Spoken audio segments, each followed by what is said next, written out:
12वें तीर्थंकर भगवान श्री वासु पूज्य प्रभु जी को नमन। भगवान वासु पूज्य, उनके पिता का नाम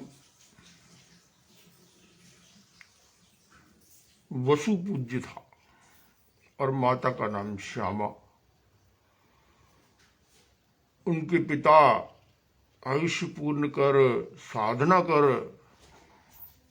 तीसरे देवलोक सनत कुमार देवलोक में उत्पन्न हुए और उनकी माता जी वह भी तीसरे देवलोक में उत्पन्न हुई, सनत कुमार देवलोक में। वासु पूज्य प्रभु, इनका जन्म चंपापुरी नगरी में हुआ। फाल्गुन कृष्णा 14 को भगवान वासु पूज्य का जन्म हुआ। फाल्गुन कृष्णा अमावस्या के दिन वासु पूज्य भगवान ने दीक्षा ग्रहण की और माघ शुक्ला दूज को भगवान को केवल ज्ञान उत्पन्न हुआ। भगवान सर्वज्ञ बन गए। ये सभी कार्य शतभिषा नक्षत्र में हुए। भगवान वासु पूज्य की जो शरीर की लंबाई है वह 70 धनुष की थी। जब उन्होंने दीक्षा ग्रहण की तो उनके साथ 600 व्यक्ति थे। 600 व्यक्ति उनके साथ मुनि बने। 1 मास तक, सिर्फ 1 महीने तक वे छद्मस्त रहे। 1 महीने बाद ही दीक्षा लेते ही 1 महीने बाद ही उन्हें केवल ज्ञान प्राप्त हो गया। उनका जो संपूर्ण आयु थी 72 लाख वर्ष की थी, जिसमें 54 लाख वर्ष उन्होंने साधक जीवन में बिताए। 1 महीना वह छद्मस्त काल का बीच में लगाकर 54 लाख वर्ष तक वे चारित्रात्मा के रूप में रहे। पहले सामायिक चारित्र में रहे और उसके बाद यथाख्यात चारित्र में रहे। जो सर्वज्ञ होते हैं उनके यथाख्यात चारित्र होता है। वासु पूज्य प्रभु का जो लक्षण है वह भैंसा माना जाता है। चंपा नगरी में ही उनका निर्वाण हुआ। जब उन्होंने निर्वाण प्राप्त किया तो 600 मुनियों ने उनके साथ वह अनशन ग्रहण किया। 600 मुनि उनके साथ निर्वाण के में साथ थे। वैसे व्यक्ति अकेला ही निर्वाण को प्राप्त करता है, परंतु एक साथ जैसे दीक्षा ली जाती है ऐसे एक साथ अनशन भी किया जा सकता है। आषाढ़ शुक्ला 14 के दिन भगवान का निर्वाण हुआ। ऐसे भगवान वासु पूज्य प्रभु थे। प्रभु वासु पूज्य भजल प्राणी, प्रभु वासु पूज्य भजल प्राणी। 12 माह जिनवर भजिए, राग द्वेष मच्छर माया तजिए। प्रभु लाल वरण तन छिव जानी, प्रभु वासु पूज्य भजल प्राणी। हे वासु पूज्य भगवान, मैं आपकी स्तुति करता हूँ। आपने राग द्वेष मत्सर और माया का त्याग कर दिया, उसे जीत लिया। हे प्रभु, आपका लाल वर्ण की जो छवि है वह मेरे मन को मोहित करती है। वनिता जानी बैतरणी, शिव सुंदर वर बाहूस घड़ी। काम भोग तजा किम पाकाणी, प्रभु वासु पूज्य भजल प्राणी। वनिता जानी वैतरणी। वनिता अर्थात स्त्री। स्त्री काम वासना का प्रतीक है, तो भगवान ने काम वासना को वैतरणी नदी के समान जान लिया था। वैतरणी,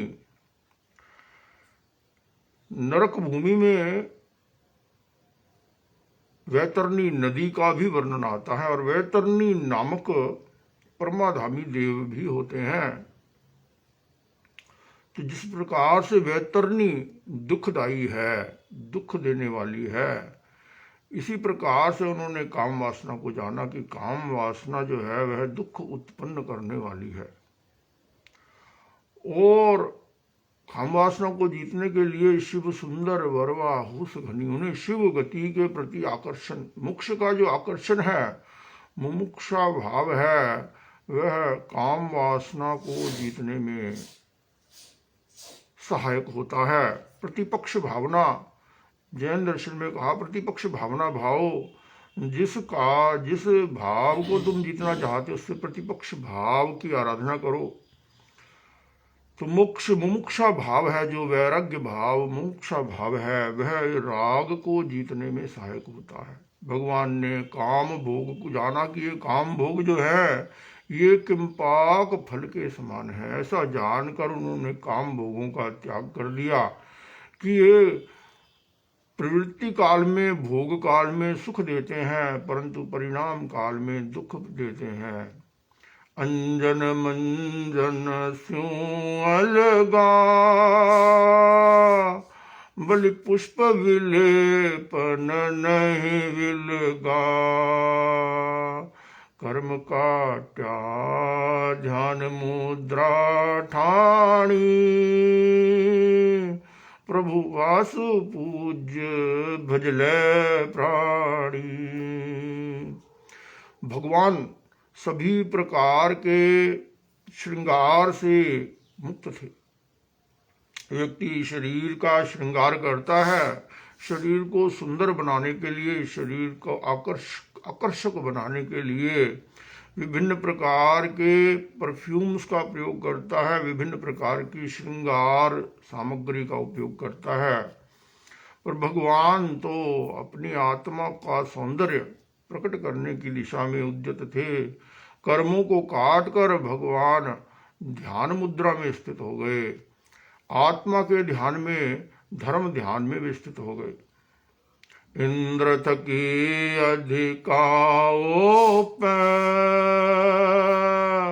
करुणागर कद नहीं को पे।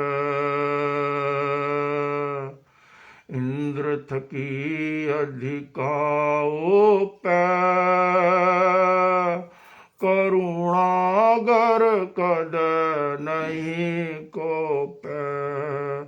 वर्षा कर दूध जिसी वाणी, प्रभु वासु पूज्य भजले प्राणी। तो कहा कि भगवान आत्मा के सौंदर्य को प्रकट कर रहे थे। तो उनका सौंदर्य कैसा था कि इंद्र थकी अधिकाउप है, इंद्र से भी अधिक वे शोभायमान थे। इंद्र की आपके पास दिव्य शक्तियां होती हैं और देवता का सौंदर्य अनुपम होता है, मनुष्य उसकी बराबरी नहीं कर सकता। फिर भी कहा कि वे इंद्र से भी अधिक ओप रहे थे, शोभायमान थे। क्यों शोभायमान थे? क्योंकि करुणा गर कदय नहीं कोपै। वे करुणा, उनके भीतर वे करुणा थी और वे कभी क्रोध नहीं करते थे, कुपित नहीं होते थे, इसलिए वे बहुत सुंदर थे। जो व्यक्ति क्रोध नहीं करता है, जिसके भीतर में करुणा होती है, वह सुंदर होता है, सबको प्रिय लगता है। और उनकी वाणी जो है वह वर साकर दूध जिसी वाणी, जैसे दूध मिला शक्कर होता है वह उसमें कितनी मिठास होती है, तो उनकी वाणी में बहुत मिठास थी, इसलिए वे, उनकी जो शोभा थी वह इंद्र से भी अधिक थी। स्त्री स्नेह पासा दुर्दंता, कया नरक निगोद तणा पंथा। इह भव पर भव दुख दाणी, प्रभु वासु पूज्य भजले प्राणी। भगवान ने कहा यह जो आसक्ति है, काम वासना की आसक्ति है, इंद्रिय विषयों की आसक्ति है, खाने पीने में जो आसक्ति है, यह जो नाटक सिनेमा आदि में जो आसक्ति है, व्यक्ति की संगीत में आसक्ति है, विभिन्न प्रकार की सामग्रियों में, पदार्थों में, धन में जो आसक्ति है, यह आसक्ति जो है यह पाश के समान है। यह अत्यंत क्रूर है, यह अत्यंत दुख प्रदान करने वाली है, नरक और निगोद की गति तक भी ले जाने वाली है, दुर्गति में ले जाने वाली है।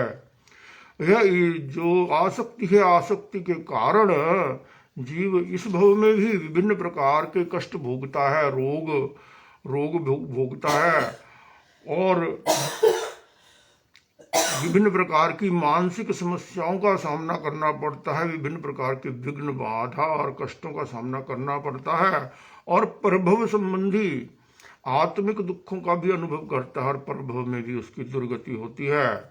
गज कुंभ दल मृगराज हरि, पिण दोहिली निज आत्म दमणी। हो गज कुंभ दल मृगराज हरि, पिण दोहिली निज आत्म दमणी। इण सौ सुण बहु जीव चेत्या जानी, प्रभु वासु पूज्य भजले प्राणी। इस जगत में बहुत शूरवीर लोग होते हैं, ऐसे लोग होते हैं जो हाथी को भी अपने वश में कर लेते हैं, सिंह को भी वशीभूत कर लेते हैं, सिंह को भी पराजित कर देते हैं। व्यक्ति के पास शारीरिक बल होता है, व्यक्ति के पास धन का बल होता है, सत्ता का बल होता है, बुद्धि का बल होता है। भगवान ने कहा कि जिसके पास आत्मा का बल है, जिसने अपनी आत्मा का दमन कर लिया, वह दुर्लभ है। एक आत्मा को दमन करना दुष्कर है। जिसने आत्मा को जीत लिया वह अपनी शक्ति का उपयोग दूसरों पर अत्याचार करने के लिए नहीं करता है। वह अपनी आत्मा को जीतकर अपने आप में स्वस्थ रहता है। वास्तव में वही व्यक्ति वीर होता है, महावीर होता है, जो अपनी जो अशुभ भाव है, क्रोध, मान, माया, लोभ है, राग द्वेष को जीत लेता है, जो अपने मन पर, अपनी इंद्रियों पर, अपनी वाणी पर, अपने शरीर पर अनुशासन कर लेता है, वही व्यक्ति वास्तव में वीर कहलाता है। यह ज्ञान सुनकर, यह ज्ञान का बार बार चिंतन करने से हमारी जो चेतना है उसका जागरण हो जाता है। भाद्रवी पूनम गणी सो, कर जोड़ नमो वासु पूज्य सो। प्रभु गाता रोम राय हुल साड़ी, प्रभु वासु पूज्य भजले प्राणी। कि ये गीतिका भाद्रव पूर्णम को आचार्य श्री जयाचार्य ने इस गीति का निर्माण किया था। मैं वासु पूज्य भगवान को प्रणाम करता हूँ। भगवान का को प्रणाम करते हुए मेरे रोम रोम में हर्ष हो रहा है, क्योंकि जब भगवान का स्मरण करते हैं तो मन पवित्र हो जाता है। वह पवित्र जो हर्ष है, एक हर्ष जो भौतिक राग के कारण होता है, जो जीवन के प्रति, जीवन में जो व्यक्ति की परिस्थितियां आती हैं, पदार्थ है, संबंध है, उनके प्रति जो राग होता है उसके कारण होता है। और एक हर्ष जो पवित्र भावों के कारण होता है। जब राग द्वेष शांत हो जाता है तो वैसा हर्ष मुझे अनुभव हो रहा है। प्रभु वासु पूज्य को मैं बार बार प्रणाम करता हूँ। श्रवण भगवान वासुपूज्य भगवान को नमन। जय वासुपूज्य भगवान की जय हो। वासुपूज्य भगवान की जय हो। वासुपूज्य भगवान की जय हो। ओम ह्रीं श्रीं वासुपूज्य नाथाय नमः। ओम ह्रीं श्रीं वासुपूज्य नाथाय नमः। ओम ह्रीं श्रीं वासुपूज्य नाथाय नमः। हे वासुपूज्य प्रभु, मेरे चित्त में शांति प्रदान करें, समता प्रदान करें। मैं दुख चिंता तनाव से मुक्त रहूं, राग द्वेष मुक्त होकर समता की आराधना करूं। मेरे विघ्न बाधा कष्टों का निवारण करें, सुख शांति समृद्धि प्रदान करें।